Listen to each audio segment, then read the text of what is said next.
Hello, tama ba yung ginagawa ko?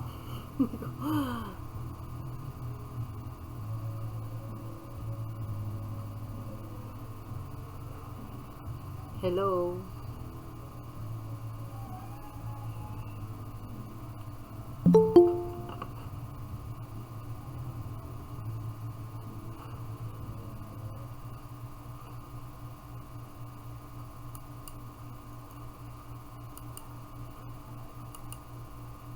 Hello, nagre-record na kaya yon?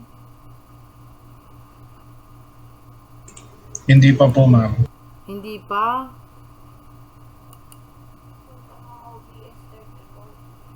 Pero nakalagay dito, stop recording. Nagre-record na yata. Opo, magbaka po. Teka lang, saglit, tatanungin ko yung anak ko.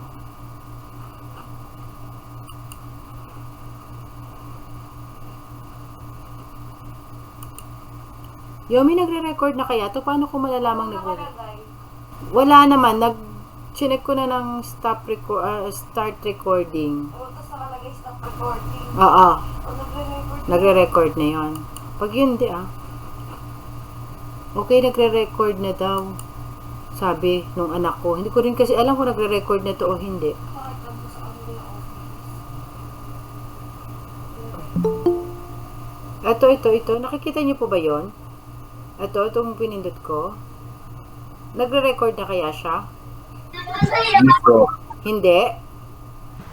Baka po since outside naman po ng Google Classroom, nagre-record naman na po siguro.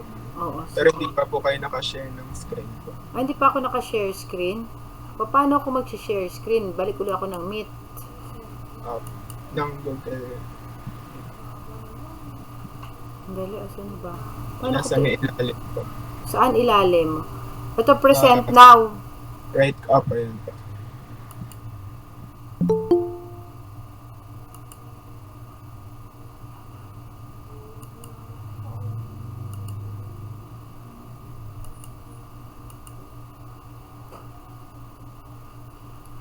Nakikita na?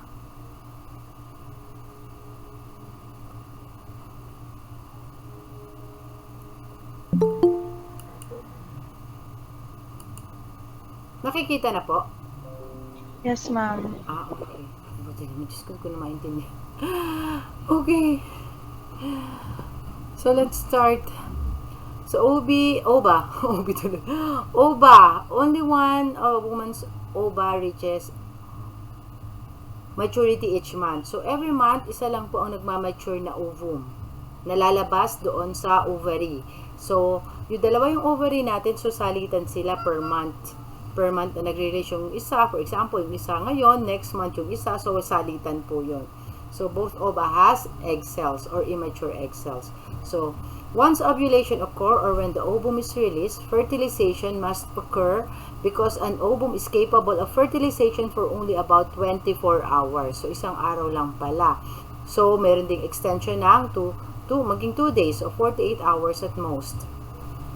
So, after this time period, the ova atrophies and becomes non-functional. So, 2 days lang pala. So, after ng ovulation, dapat within 2 days ma-fertilize na siya ng sperm cell.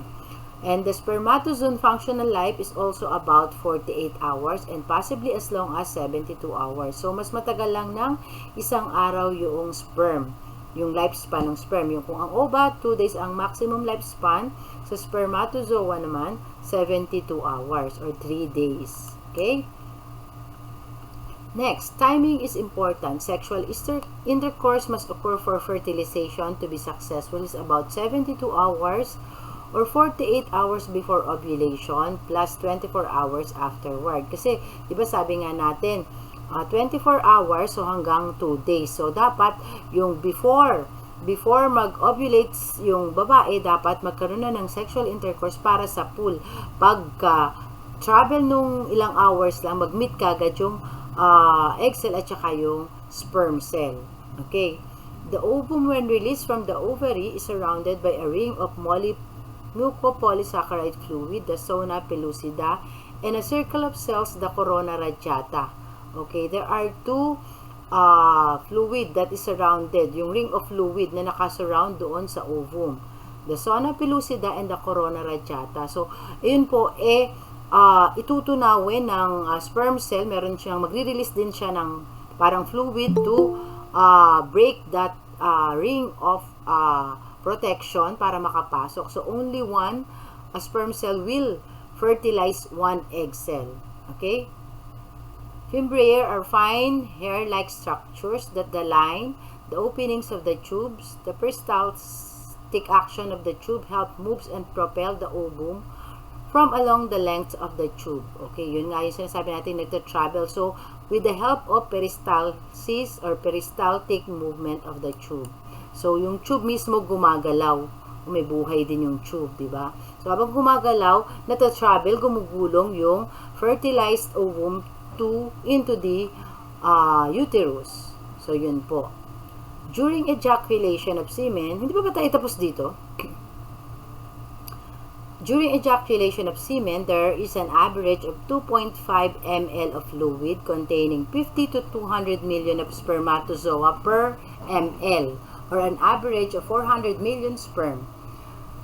The spermatozoa deposited in the vagina reach the cervix within 90 seconds and the outer end of the fallopian tube within 5 minutes after deposition. So, sa 2.5 ml, kano ba karami yung 2.5 ml?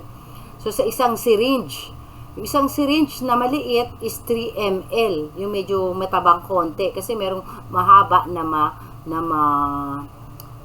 maliit lang yung diameter. So, yung maliit na syringe na 3 ml, so konti na lang pala kayang punuin yung isang syringe na yan kapag mineasure mo yung sperm cell or yung semen. Okay, so sa isang 2.5 ml, sa per ml nung 2.5, merong 50 to 200 million. So, 2.5 ml siya. So, meron tayong 400 million kasi meron siyang 2.5, so 200 per ml. So, sa 2 ml, mayroon na kagad 400 plus 0.5. So, dapat meron siyang 500 million sperm in 2.5 ml of semen. Yung semen kasi, fluid din po siya, kasama siya ng sperm cell. Okay? Kasi merong lalaki nag-ejaculate pero puro semen, walang sperm cell. So, yun po yung hindi nakakabuntis. Okay? Wala kasing laman. Or meron mang lamang sperm cell pero mabagal naman. Diba? Kaya may nagkakaroon ng problem for fertilization. Hindi makabuo. Kasi puro semen ang lumalabas, puro fluid. Okay? So, yun po. To fertilize the ovum, the sperm cell have to dissolve the ovum's protecting layers. So, ano po yung sinisikret ng spermatozoa? So, nagre-release siya ng hyaluronidase, a proteolytic enzyme. It is also a fluid para i-dissolve niya yung ring of fluid na nakakoat doon sa ovary, ay doon sa ovum ng pasyente. So, once na ma-break na yon, only one spermatozoon is able to penetrate the cell membrane of the ovum. Once it penetrates the cell membrane of the ovum changes composition to become impervious or not allowing other spermatozoa to pass through it. Okay, so pag nakapasok na, nasira na niya yung coating, papasok na yung sperm cell. So, pag once na nakapasok na siya, magkakaroon kagad ng coating or nagbabago kagad ang composition ng ovum na magiging hindi na dapat makapasok yung ibang sperm na nakapalibot doon sa ovum. Okay. After fertilization, chromosomal material of the ovum and the spermatozoon fuse to form a zygote. Okay. Nagiging zygote na. Once yung ovum fertilized, ang terminology natin dyan is zygote. Fertilized ovum has 46 chromosomes because the spermatozoon and the ovum each carried 23 chromosomes. So, yung 23 chromosomes na carried ng ovum at saka ng 22 chromosomes na kine-carry ng sperm cell, pag nag-reach sila, nagiging 44. Pero may isang one sex chromosome. Ang dala ng lalaki laging pwedeng X sex chromosome or Y sex chromosome. Pero ang babae laging X ang kanyang carrying na sex chromosomes. So, kung ang sperm na carrying X chromosome meets the ovum na may X din, pag nag-unite sila, magiging double X. It indicates kapag nabuo, yung zygote nagiging female. Pero kapag naman yung Y spermatozoa carrying Y chromosomes, na-meet yung X na ovum carrying na X chromosomes, pag nag-meet sila XY, nagiging male ang gender nung baby. Okay? Did you get? So, pag yung sperm carrying either X or Y, sa ovum naman, it always carries X chromosomes, sex chromosomes. So, pag nag-meet ang both X, kung sperm na to, nag-meet sa X din. So, both X, so female po. Pero kung ang Y na Y na sperm cell carrying Y sex chromosome na meet yung X, nagiging male. Okay, yung gender ng baby. Na-gets po ba? O nalito kayo lalo? Yes po. Okay. Okay, the father determines the gender of the child. Ito nga po yun. So, X-carrying spermatozoon leads to XX combination for a female offspring. Offspring po yan. Y-carrying spermatozoon leads to XY combination for a male offspring. Ovum always carries X sex chromosomes. Ayan. Okay, so yung ovum carries bali 23. Yung ano pa rin yung sperm carries 23. Pero out of that 23, may 22 autosomes and 1 sex chromosomes. Kaya pag pinagsama silang dalawa, 23 plus 23, nagiging 46 ang chromosomes nung nag-unite doon sa fertilized na ovum. Okay? Fertilization depends on 3 factors. So, para maging successful daw ang fertilization, dapat mature na ang sperm and ovum. Maturation of both sperm and ovum. Okay. Kasi 'di ba sabi nga natin pag yung babae masyado pang bata at nag-asawa, hindi pa ganoon ka-mature yung kanyang ovum. So dito po para maging successful, dapat both sperm and ovum matured. Okay?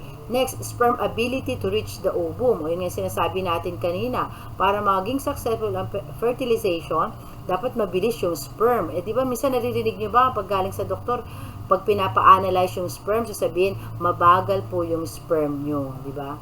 Mabagal po. Or sometimes naman, hindi po enough yung number, kakaunti po yung sperm. Although makikita nyo, pag nag-ejaculate ang lalaki, marami yung ina-ejaculate niya, pero wala pong lamang sperm. Kakaunti ang count, or meron mang count, mabagal naman siya. Kaya hindi niya kagad ma-reach yung ovum.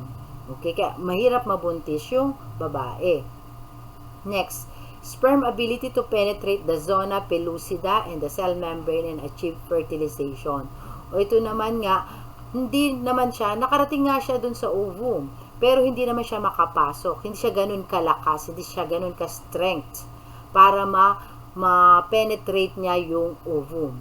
Kaya hindi nagiging successful ang fertilization. So, kapag okay po itong tatlo na ito, maturation ng sperm and ovum, sperm ability to reach the ovum, and ability to penetrate, so magiging fertilization will takes place. Okay, so yun po. Next, implantation. So, after ma-fertilize, di ba sabi nga natin, magta-travel na yung zygote papunta sa uterus. So, for implantation, ihuhukayin niya na yung paglalagay niya, i-implant niya na yung sarili niya. Parang halaman, kailangan niyang ibaon yung sarili niya. Hindi sa lupa, kung hindi dun sa makapal na uterus na full, maraming blood vessels na na-form na. Okay? So, implantation, on the next 3 to 4 days after fertilization, so implantation may happen. Okay? The zygote migrates towards the body of the uterus. Mitotic cell division or cleavage begin by the time the zygote reaches the body of the uterus. It consists of 16 to 50 cells. So, by the time na ma-reach na yung uterus, ang dami na nung kanyang division is 16 to 50. Marami na yon. Okay? The next 3 to 4 days, blastocyst is formed. Okay? Yung blastocyst, siya po yung parang kumakapit, nagsusupply, nagkukonect siya dun sa blood vessels doon sa uterus ng matres. The cells in the outer ring are trophoblast cells. They are part of the structure that will later form the placenta and membranes. The inner cell, the embryoblast cell, is the portion of the structure that will form the embryo. Okay, yung embryoblast yung nagiging fetus yun or nagiging bata. And then yung trophoblast po, siya naman yung structure na nagiging placenta. O ang Tagalog ng placenta is inunan. Okay? Yan. Implantation occurs approximately 8 to 10 days after fertilization. It is usually at the posterior surface of the uterus. About 8 days after ovulation, the blastocyst sheds the last residues of the corona and zona pellucida, brushes against the rich uterine endometrium in the second secretory phase of the menstrual cycle, and settles down into its soft folds. Almost immediately, the blastocyst burrows deeply into the endometrium and establishes an effective communication network with the blood system of the endometrium. Once implanted, the zygote is called an embryo. Okay? So, pag na-implant na, ang tawag na natin embryo. Tingnan natin yung structure. Ayan. Teka nga.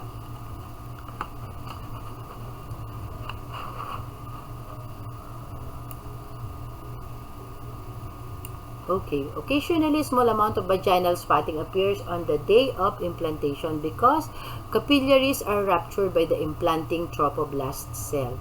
Okay. Kapag nagkaroon na ng cell division, ay baligtad naman siya. Okay. So, magta-travel siya dyan, dito siya mag-i-implant.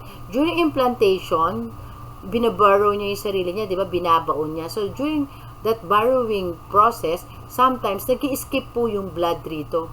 Kasi, hinuhukay niya yung itong portion na to na mai-implant niya. So, there are some blood na nag-i-spill dito na sometimes na pagkakamali ang nag-menstruate. Yung parang bahid ng dugo. Yung pala, implanting bleeding po yun. So, akala nyo niregla ko. Pero hindi naman natuloy. Yung pala, yun from that implantation bleeding. Okay? So, sometimes hindi rin naman nangyayari yon yung implantation bleeding. Pero maraming babae naka-experience, akala nila, nagregla sila. Tapos biglang nag-stop. Pero simula na po yun ng implantation. Okay, nakakarinig na po ba kayo ron? Nag-bleed ako pero hindi natuloy. Okay. So, embryonic and fetal structure. So, ito po yung picture. So, decidua. Ano po ba yung decidua na yan? Ito po yung uterine lining. Di ba ang tawag natin dyan? Endometrium. If the mother is not pregnant. Endometrium, perimetrium, myometrium. Di po ba? Yan ang lining ng uterus. Pero once na naging pregnant na ang nanay, ang tawag na natin dyan is decidua or uterine lining. Ayan, yung lining na yan. Ito siguro full term na itong bata na to kaya buong buo na siya. So, mahirap nang i-visualize yung uterus. Pero ayan po siya. Okay. And then, the chorionic villi, ayan po, yung chorionic villi, ayan yung parang mga, ito kasi placenta eh. If you're going to notice, kasi kakulay na siya ng bata. Pero ito po yung placenta, nakakonect sa pusod. Nakikita niyo po ba yung cursor ko? Okay. So, itong placenta, naka-attach dito sa uterus, or sa uterine lining, or sa decidua, dito niya hinihigop, or ang tawag dito, sinasuction yung blood na dumadaan dito. Iipunin sa placenta and then dadalhin through umbilical cord, dadalhin siya sa baby. Ayan. So, ito po yung chorionic villi, parang network of blood vessels. Okay, and then the placenta, ito po yun. And then amniotic membranes. Ang amniotic membranes, ito po yung parang supot. Kasi itong bata, sa loob, aside from this lining, nakasupot pa siya, amniotic membranes ang tawag dyan. May lining siya, para siyang plastic na makunat, na transparent. Or sometimes opaque yung kanyang kulay. Ay, wala siyang kulay, pero hindi mo siya masyadong makita yung nasa loob. Kasi para siyang nakabalot yung baby ng amniotic membranes. And then, Doon sa pinagbalutan na yun, doon na rin po yung amniotic fluid. Ayan. Pero dito hindi na makikita ang amniotic fluid kasi ang fluid is colorless naman. Nakalutang ang baby sa amniotic fluid or sa Tagalog is panubigan. Okay? And then the umbilical cord, ito po yung umbilical cord. Parang gray-like matter siya. Ayan. Ganyan ang totoong kulay niya. Okay? Next is, may question po ba? Pag may question ha, singit lang. Okay lang. Okay, the uterine lining or the decidua, it is a Latin word means falling off. Yung decidua kasi na yan, once na nanganak na yung nanay, lahat ng nakakapit lalabas dapat. O yung the product of conceptus. Lahat yung lalabas.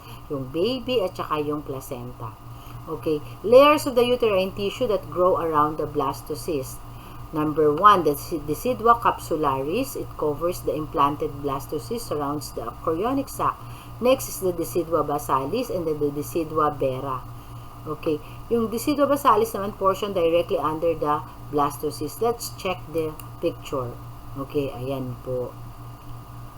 So decidua decidua, asa na nga yun? Ito ang decidua capsularis, yung nag-encapsulate. May nagre-request ba? Teka, pa-admit muna natin sila. May nagre-request ba to go in? Wala. May tunog ng tunog eh. Si Michael Penuler daw po. Asan yung request niya? Ayaw, walang ano eh. Asan siya? Pasok ka na, mister. Paano ba to? Walang request. Paano ko i-admit? Paano ko siya ipapapasokin? Ala eh.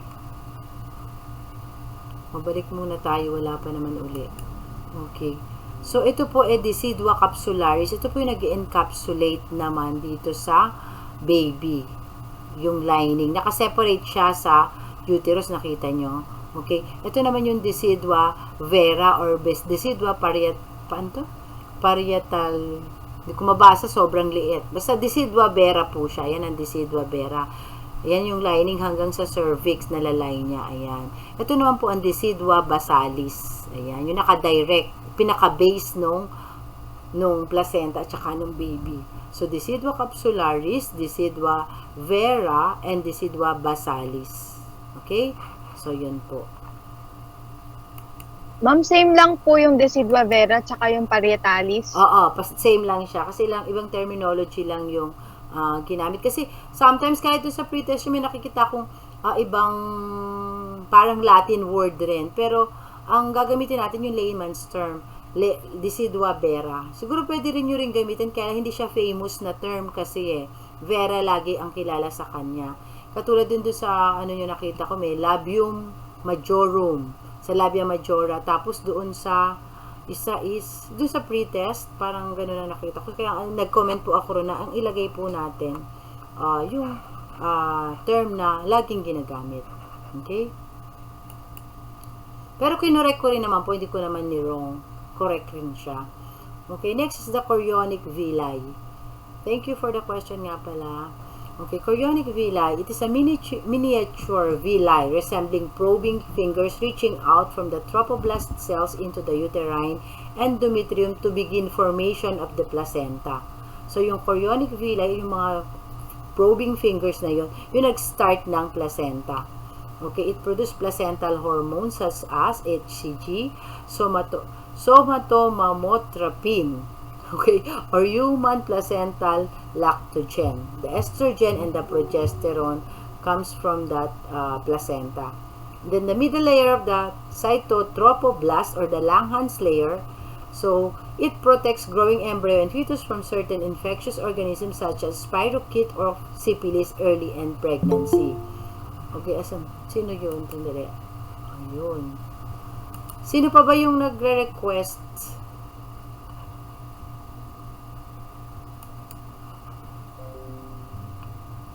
Okay. So, it disappears between 20 to 24 weeks of pregnancy. Yun pong sa Langhans layer. Okay. Protection against syphilis. Syphilis do not cause fetal damage early in pregnancy.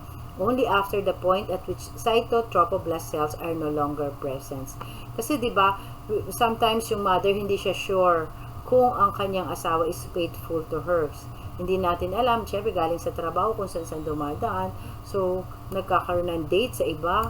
So, pagdating si Mrs. nag-aantay, and then, hindi natin alam, lalo na kung buntis ang nanay, very vulnerable siya. Masyado siyang mahina. So, lahat po ng bakterya, hindi niya alam kung anong papasok. Kaya minsan may infectious, may UTI si nanay, di ba? Nagkakaroon ng UTI, infection. Kasi hindi natin alam minsan kung saan gagaling. And very prone si mother sa ganyan. Okay, ito po yung probing finger. So, the villi, the chorionic villi. Yan yung nagiging placenta. Okay.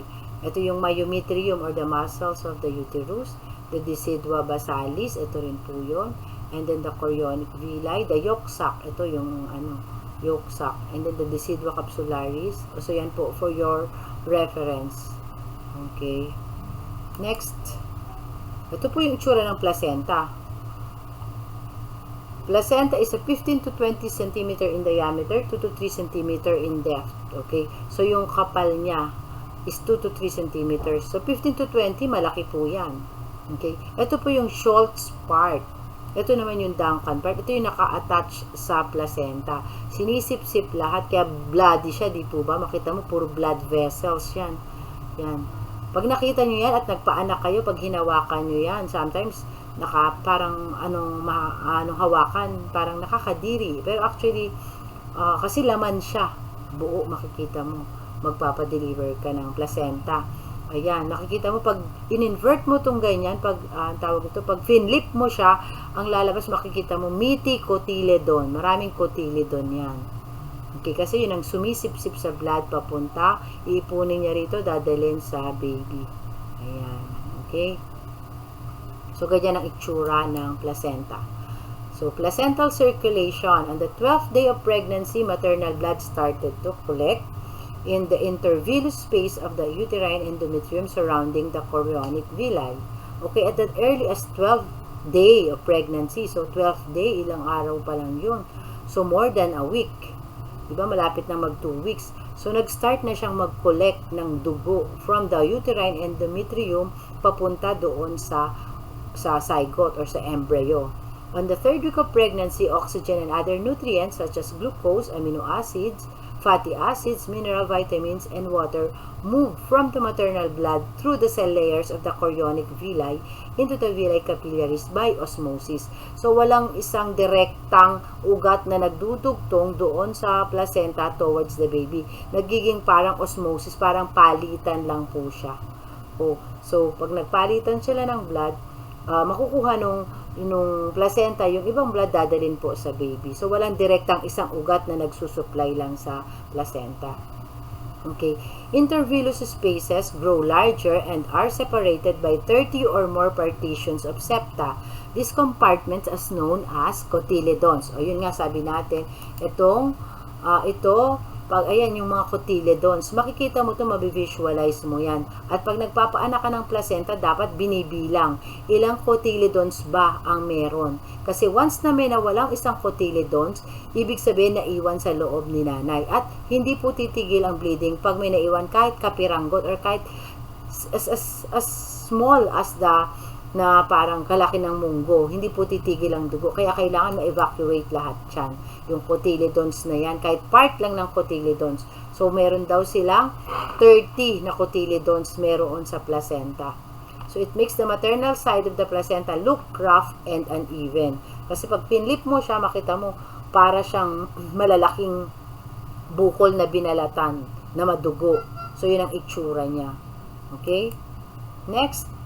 The rate of uteroplacental blood flow in pregnancy increases from about 50 ml per minute at 10 weeks to 500 to 16 ml per minute at term. So, ganun karaming dugo ang nakukuha or dumadaan sa uterus papuntang placenta. So, bali 50 ml per minute daw. So, to provide enough blood for exchange. On the 12th week of pregnancy, the Braxton Hicks contraction, barely noticeable uterine contraction, are present. So, during the 12th week, gumagalaw na pala ang bata. Pero sometimes, yung nanay hindi niya pa napapansin, lalo na kung primary, or when you say primary, first pregnancy. Hindi pa siya ganun ka-sensitive sa galaw ng sa tiyan niya. Akala niya siguro may kabag lang siya or gumagalaw lang yung kanyang intestine, yung large and the small intestine. Pero as early as 12 weeks pala, gumagalaw na. And we call that Braxton Hicks contraction. Okay? It maintains the pressure in the intervillous spaces by closing off the uterine veins momentarily with each contraction. So it helps also pala in the supply of the blood from the placenta to the baby. Okay, at term, the placental circulatory network has grown so extensively. The placenta weighs 400 to 600 grams. So para siyang kalahating kilo, di po ba? So more than half kilos or 1 pound. 1 pound pala. 400 to 600 grams ba is 1 pound? Okay, 1/6 the weight of the newborn. Positioning. When the pregnant woman lies on her left side, placental circulation are most efficient because it lifts the uterus away from the inferior vena cava, preventing blood from being trapped in the woman's lower extremities. Okay, so kapag ang nanay pala nasa left side, mas okay yung pag-perfuse ng blood into her system. So, kaya, dapat bilang nurse, you can advise. So, kung nahihirapang huminga si nanay, especially dahil malaki na yung tiyan, so, at saka yung nagkakaroon siya ng edema. Kasi kapag yung edema, syempre yung baby, mataas mabigat. So, nagpe-press siya dun sa pelvic cavity. So, nadadaganan lahat ng blood vessels. So, hirap ngayong umakyat yung dugo, paakyat, papunta sa heart para ma-oxygenize na naman siya. So, kapag ang tendency, hirap umakyat, magpupul ngayon yung blood, pati yung water doon sa legs, thereby causing edema. Lumalaki kasi dumadami ang fluid sa paa ng nanay. Okay? Okay. Next, the best position for the mother during lying down is on her left side. Okay? So when the pregnant woman lies on her back, this position puts the weight of the uterus on the vena cava. Okay? Placental circulation can be so sharply reduced that supine hypotension can occur. Okay? So kasi pag nakahiga si nanay, syempre, meron ako ritong mali.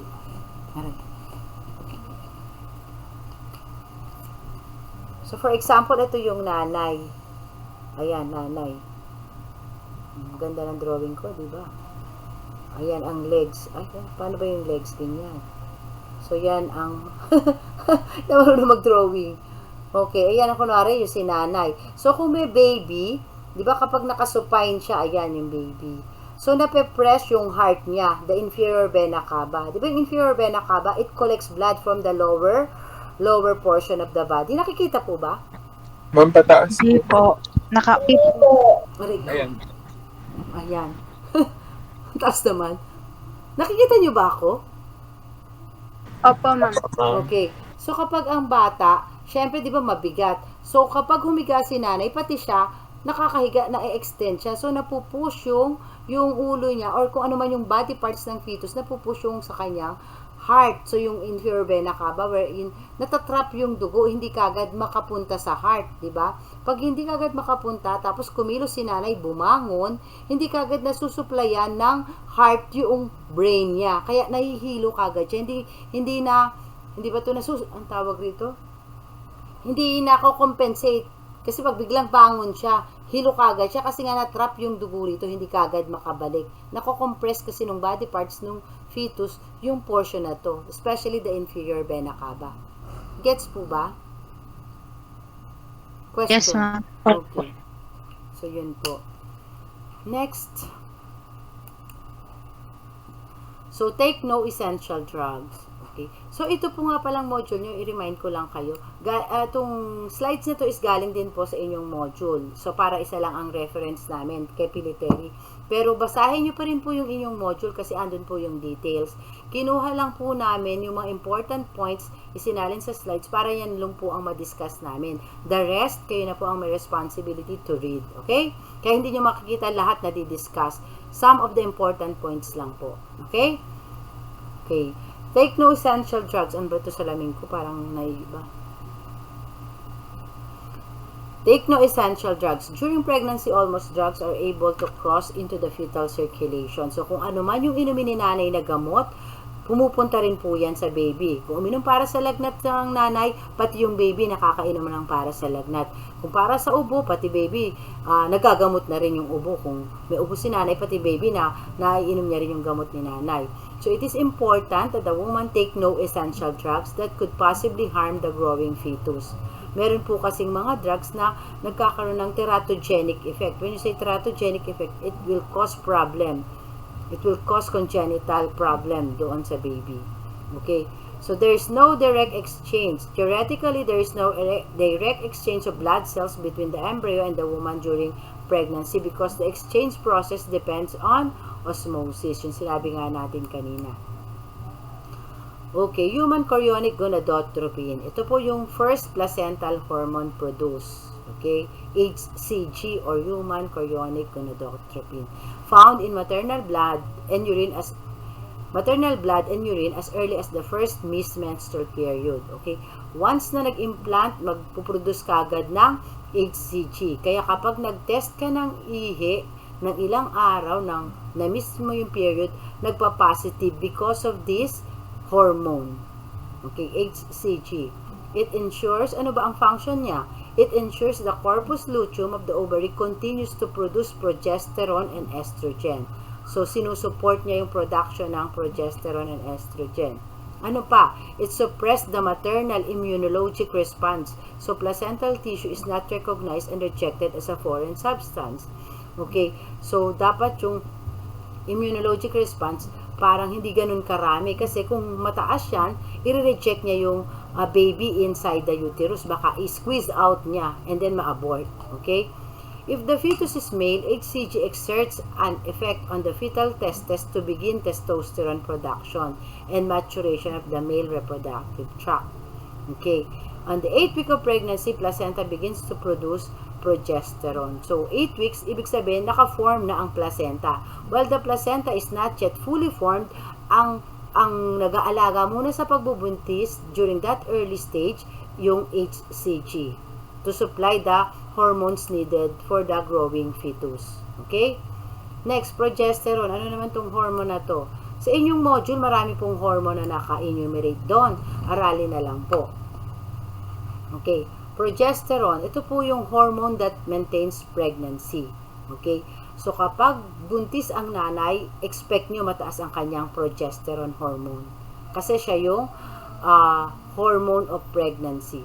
It maintains the endometrial lining of the uterus during pregnancy. Siya yung nag-aalaga ng endometrial lining na dapat laging mayroong malambot, ano pa, naka-relax, yun pa. And then decrease contractility of the uterus, preventing premature labor.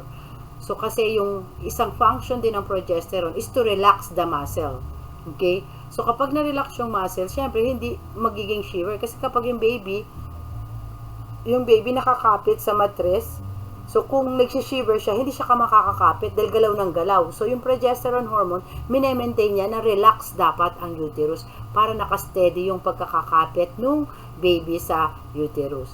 Okay? So, thereby preventing premature labor. Next, another function ng progesterone, placental production of progesterone begins at about the 12th week of pregnancy. Okay. Next, estrogen.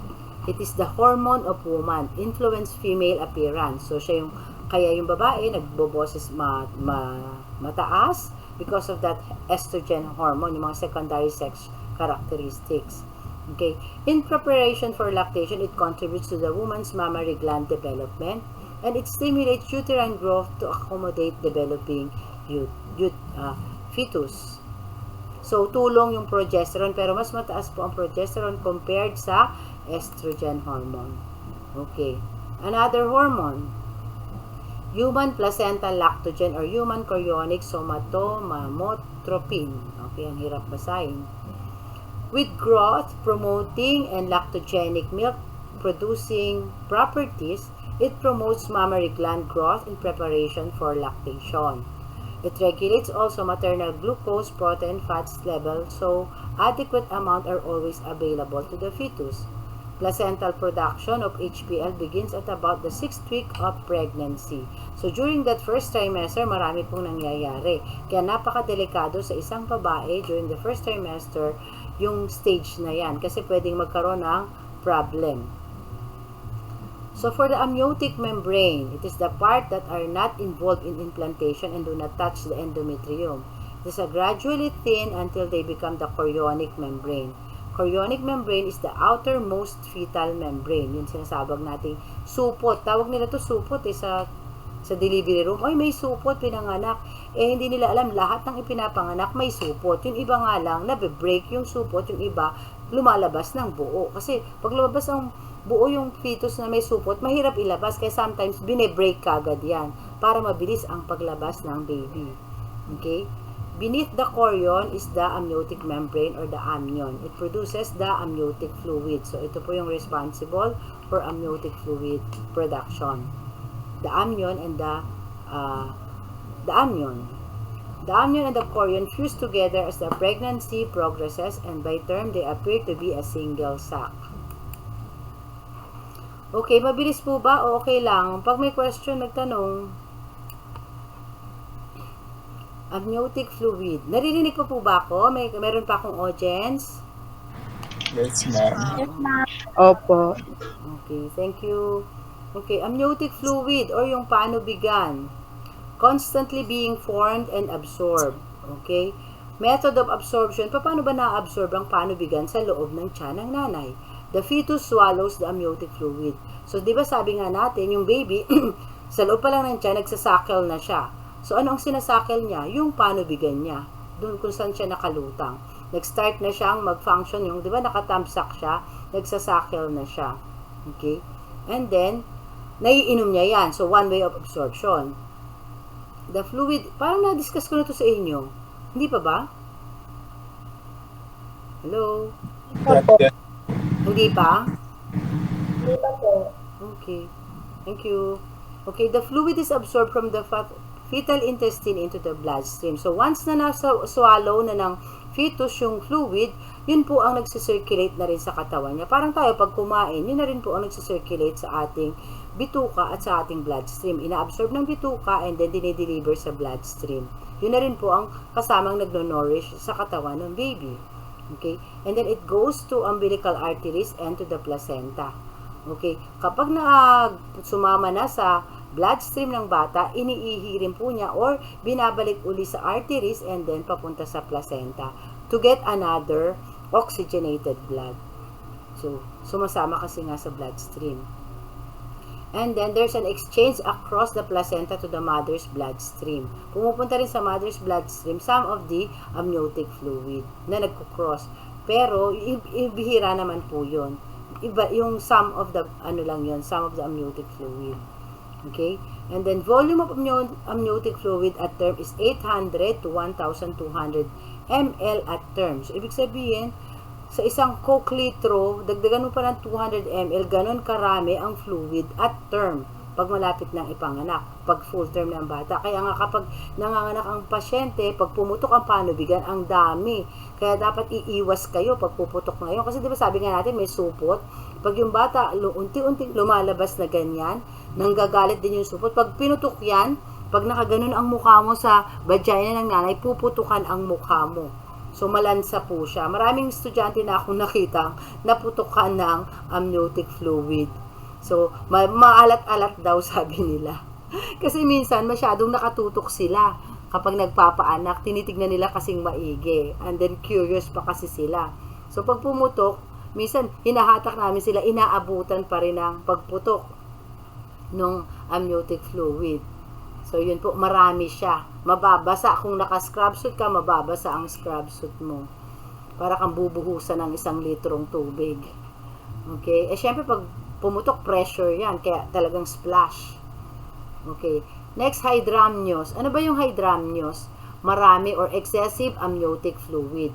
Gaano karami? More than 2,000 ml or 2,000 or 2 liters. Kasi 2,000 ml is 2 liters. Okay? So, kapag, di ba sabi natin, ilan lang, 1,200 lang ang normal. na normal amniotic fluid. Pero ito 2,000. Kaya there's an excessive amniotic fluid. Okay? So ano ba ang possible reason bakit masyadong marami? Fetus is unable to swallow or may problema ang fetus na esophageal atresia or anencephaly. Ano ba yung esophageal atresia? Wala pong butas yung kanyang lalamunan. So kahit nagsasakil siya, hindi dumidiretso sa lalamunan. Ang nangyayari, ibinabalik uli yung fluid. So hindi na-absorb yung fluid na supposed to be ma-absorb ng baby para hindi ganun karami. Ang tendency kung hindi na-absorb ng baby, dadami yung fluid doon sa amniotic sac. Di po ba? Kaya merong 2,000, nagiging marami. So, Pero ma'am, hindi naman po mamamatay sa baby. po? Hindi mamamatay Hindi ang naman. baby? Apa? Hindi naman mamamatay ang baby as long as meron siyang supply ng blood. Ang nangyayari nga lang, hindi siya nakakakain. Pero kahit di naman kasi kumain yung baby sa loob, sinusuplayan siya ng nutrients ng nanay, ng nanay. Yun nga lang, dumadami ang amniotic fluid. Pag nilabas yung baby na yan, dun palang malalaman, wala palang butas ang lalamunan. Hindi siya mamamatay, buhay pa rin siya. Ang gagawin, Kumbaga po may complication po si opo, baby. may anomaly, may congenital problem. Ang gagawin, ooperahan yan, bubutasin ang lalamunan para makadede siya. Okay. So, yun po. So, ano pa yung cause? Bakit dumadami ang amniotic fluid? Because yung mga nanay na may diabetes or diabetes. So, prone yung siya na dumami ang kanyang amniotic fluid. Okay? Next, kung marami naman, ang opposite naman ng marami is oligohydramnios or kokounti na lang. Kumunti naman, diminished amniotic fluid. Ano ang possible reason? Disturbance of fetus kidney function. So, ibig sabihin, hindi naman umiihi ang bata. Di ba sabi nga natin, sinasakil niya para ma-absorb yung amniotic fluid, hindi dumami. Ang nangyayari, napupunta lahat sa fetus, hindi naman niya iniihi. So, kakaunti yung amniotic fluid. Kasi parang cycle siya. Iinumin ng bata o isasakil niya and then sa bloodstream and then iihi niya rin yan para balance po yung amniotic fluid. Ang nangyari po rito sa oligohydramnios, hindi umiihi ang bata kasi mayroong fetus kidney malfunction. May disturbance. Okay? So, yun po. Kaya, sinusukat din po ang dami niyan. So, 1,200 is the normal amount of amniotic fluid. Ano ba ang function ng amniotic fluid? Bakit ba mayroong fluid inside? So, it protect the fetus against pressure to the mother's abdomen. So, syempre, kunwari, so yung nanay na aksidente, na bump yung tiyan niya, hindi kagad madaharm or madadamage yung fetus kasi nakabalot siya sa tubig. Nakalutang siya sa tubig. Okay? So, mapoprotect agad siya. Ano pa? It protects the fetus from changes in temperature. Parang ang taas ng camera ko. Nakikita niyo ba ako? O ulo ko lang? Yung ulo niya lang po. Hindi ko kasi, punta nga ako sa meet. Hindi ko makita kasi sarili ko. Parang ang taas ng camera ko. Pwede na rin siguro yan. Okay. So, ano pa? Protects the fetus from changes in temperature. Okay? Siya rin po ang nagre-regulate ng temperature sa loob. Lagi dapat warm. Kahit na ang nanay ay nasa snow or nasa isang part na nag-i-snow, still ang temperature sa loob is warm. Okay? Because of that water. Okay? Aids in muscular development. It allows the fetus freedom to move. Okay? Di ba sabi nga natin, kapag nakalutang yung baby, pwede siyang mag-kick. Pwede niyang mag-kick ng mag-kick or igalaw ang kamay at paa kasi may space pa dahil marami pang fluid. Pero kung masyado ng maliit or kakaunti lang yung amniotic fluid, siyempre sisikip yung kanyang lagayan, hindi na siya makamove. Hindi na ma-develop yung muscle. Kasi yung movement ng fetus, nagde-develop ng muscle noong baby. So kapag hindi siya makamove, hindi niya nagagamit, parang hindi niya na-exercise. Did you get? Hindi siya nagkakaroon ng muscle formation. O, di ba pag nag-exercise tayo, yung muscle natin nade-develop. Pag hindi mo ginamit, nag-atrophy, lumiliit ang muscle. So, kailangan lagi nagmo-move para ma-develop siya ng maayos. Okay? Another function of amniotic fluid is to protect the umbilical cord from pressure. So, syempre, kung may space inside, may yung hindi madadaganan ng baby yung cord. Kasi once na nadaganan ng baby yung cord, malambot siya. Pag nadaganan yung cord, ma-press, hindi makakadaan yung blood. Hindi masusuplayan yung baby ng nutrients and oxygen na kailangan niya. Okay? Next, check the pH. May pH kasi yung amniotic fluid. To differentiate amniotic fluid from urine, i-check mo yung pH kasi ang urine natin is acidic with pH of 5 to 5.5. Amniotic fluid is slightly alkaline with pH of 7.2. So, kasi minsan, di ba, yung nanay dadalhin sa ospital, pumutok na po ang panubigan ko, ang dami ng lumalabas na tubig. Yung pala, ihi. Okay? Hindi pa po pumutok kasi ihi po yung lumabas. Kasi pareho silang clear di ba? So, para ma-differentiate nyo kung ihi nga or amniotic fluid, chine-check po ang pH level. Ang urine is acidic. Next, the umbilical cord. Yung pusod ng bata, mahaba yan. So, it connects the embryo to the chorionic villi of the placenta and provide a circulatory pathway. So, doon nanggagaling ang dugo. Supply ng dugo from the mother to the placenta and then to the fetus. And then, it transport oxygen and nutrients from the placenta to the fetus. So, kukunin sa placenta and then through umbilical cord, dadalhin sa fetus. Okay, it returns waste product from the fetus to the placenta. So, kung siya ang nag-supply sa baby, siya rin ang magkukuha ng mga waste product from the fetus to the placenta and then to the mother. So, sa mother ang mag-excrete nun. And then, ano ba yung length? Gaano ba kahaba ang umbilical cord? 53 cm or 21 inches. Gaano ba kalaki ang 21 inches?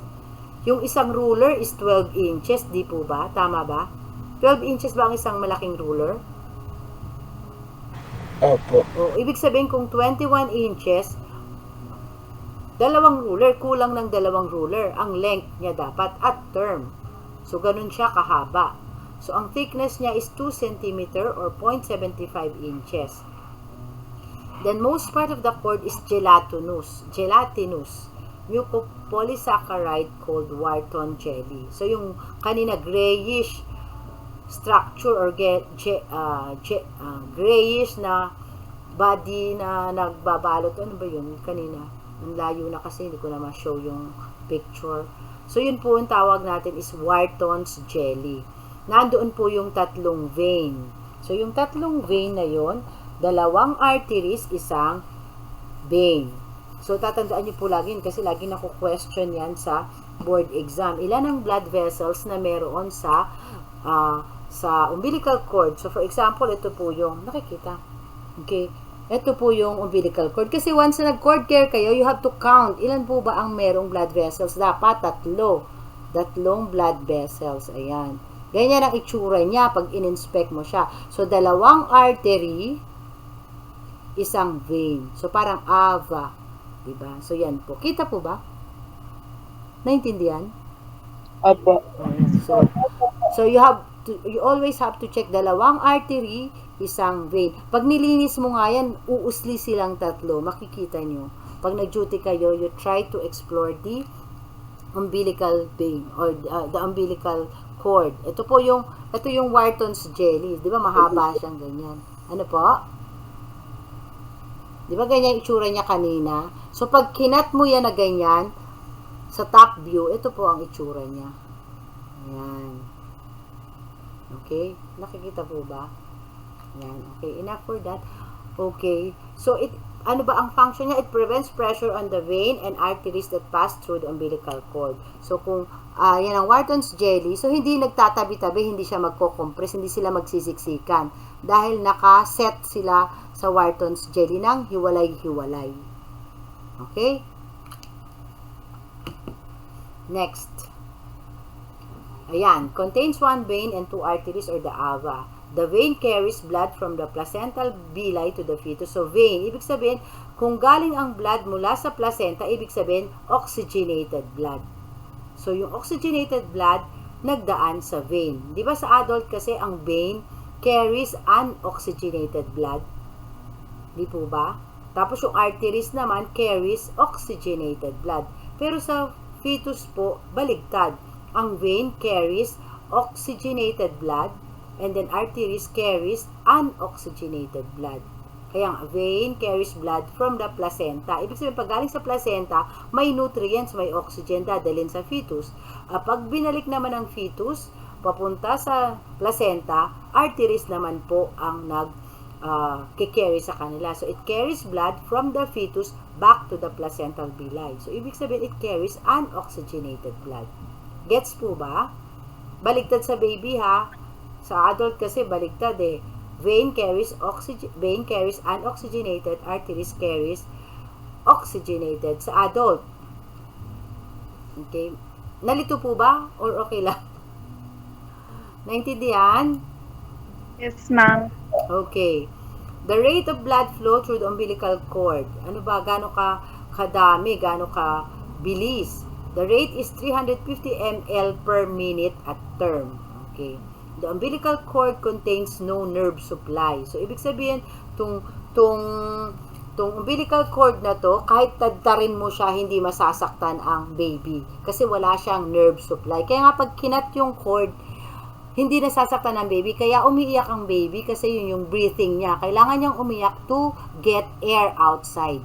Okay? Pero ito, kahit putol-putulin mo siyang maliliit, hindi nasasaktan ng baby kasi wala siyang nerve supply. So, there's no discomfort is felt when it is clamped and cut at birth. So, don't twist. At the rate of blood flow through the cord is so rapid, it is unlikely a knot or twist in the cord will interfere with the fetal oxygen supply. So, kung yung kanina, di ba, kung na-observe nyo, yung ating cord parang twisted, natutwist siya. So, dapat hindi masyadong matwist. Kasi pag nag-twist, syempre mapipilipit, yung blood na dumadaan, hindi makakadaan. Hindi masusuplayan ng oxygen or nutrients yung fetus. So, dapat hindi siya nagtutwist. Okay? Next. Origin and development of organ system. So, paano ba nade-develop ang organ system ng bata or ng baby? Paano nagsisimula? So, cephalocaudal development. So, yun ang pattern. Cephalocaudal. Ibig sabihin from head to tail or head to toe. Okay, cephalocaudal development. Head develop first, followed by the development of the middle and finally the lower body parts. Kaya nga, di ba? So, sabi natin, cephalocaudal ang pattern. Ang baby, pag na-develop, una, ulo, di ba? Parang ang laki ng ulo niya, pero ganyan ang itsura niya. May mata siya, di ba? Parang ganyan ang itsura ng baby kapag bago. So, kasi unang na-form ang head. Kaya cephalocaudal development. Una ang head, then the rest of the body will follow. Okay? So, saan ba nanggaling yung mga organ? Saan germ layers? So, there are primary germ layers or the body organs developed from specific tissue layers called germ layers. Each of these primary germ layers develop into specific body system. So, ano ba yung mga germ layer na yan? The ectoderm, the endoderm, and the mesoderm. Okay, tignan natin. Ano po, saan po ba? Itong central nervous system, nanggagaling pala sa ectoderm. Okay, so, ano ba yung components ng central nervous system yan? Kasama na po ba dyan? Kasama na dyan ang brain and spinal cord. Kasama rin ang peripheral nervous system, the skin, the hair, the nails, and the tooth enamel. Even the sense organ, ano ba yung sense organ? The eyes, di po ba? Eyes, the nose, the mouth, ayan. Mucous membrane of the anus, mouth, and nose. So, lahat po yan arise from the ectoderm germ layer. Okay? Next is the mesoderm. Ano ba ang nakocontribute ng mesoderm germ layer? So, supporting structures of the body like the connective tissue, the bones, the cartilages, the muscle, the ligaments, and the tendons. And then, upper portion of the urinary system, the kidneys and the ureters. And then, the reproductive system. Also, the heart, lymph, and circulatory system and blood cells came from the mesoderm. Okay, so may iba-ibang, meron iba-iba palang body system, ang iba-ibang germ layer. Okay, for the endoderm, lining of the pericardial. So, when you say pericardial, it is the lining of the heart. Kasi peri means yung outside, di po ba? Outside lining, and then cardial means heart. So, pericardial lining. The pleura, sa lungs naman ito, lining or lining of the lungs. And then the peritoneal cavities or sa abdomen. So, galing yan lahat sa endoderm. And also the lining of the gastrointestinal tract, the respiratory tract, the tonsils, the parathyroid, the thyroid, and the thymus gland. And also the lower urinary system, the bladder and the urethra. Also, yung urinary system is iisa lang siya pero dalawa ang pinanggagalingan niya. The upper urinary system and the lower urinary system. Magkaiba ang pinanggagalingan nila or kung saan sila nag-originate. Okay?